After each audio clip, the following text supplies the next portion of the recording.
What's up, guys? This is Mr. Eldridge, and in today's video, we're going to look at the Seneca Falls Convention.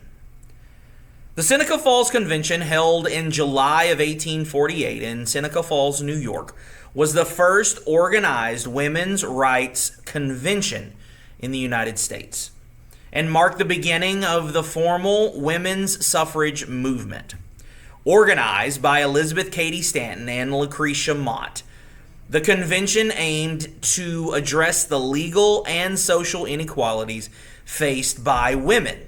It was inspired in part by the exclusion of women from participating equally at the World Anti-Slavery Convention in London in 1840, where both Stanton and Mott had experienced gender-based discrimination firsthand.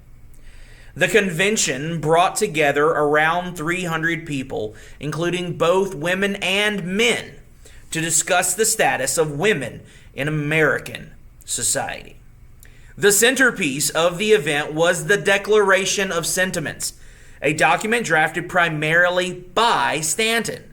Modeled after the Declaration of Independence, it declared that all men and women are created equal, and listed a series of grievances against the ways that women were denied rights.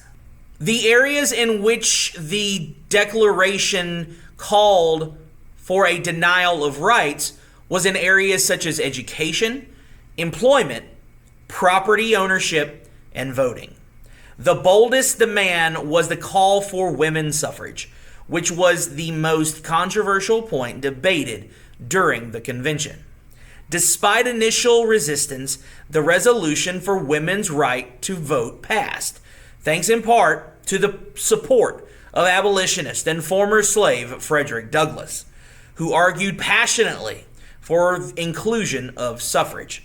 The convention laid the groundwork for future activism and led to the formation of more women's rights organizations across the country. It also helped unite women reformers who had previously focused on different causes, including abolition and temperance, under the broader banner of women's rights and women's equality. Though the Seneca Falls Convention did not bring immediate change, it ignited a national conversation and launched a movement that would continue for decades.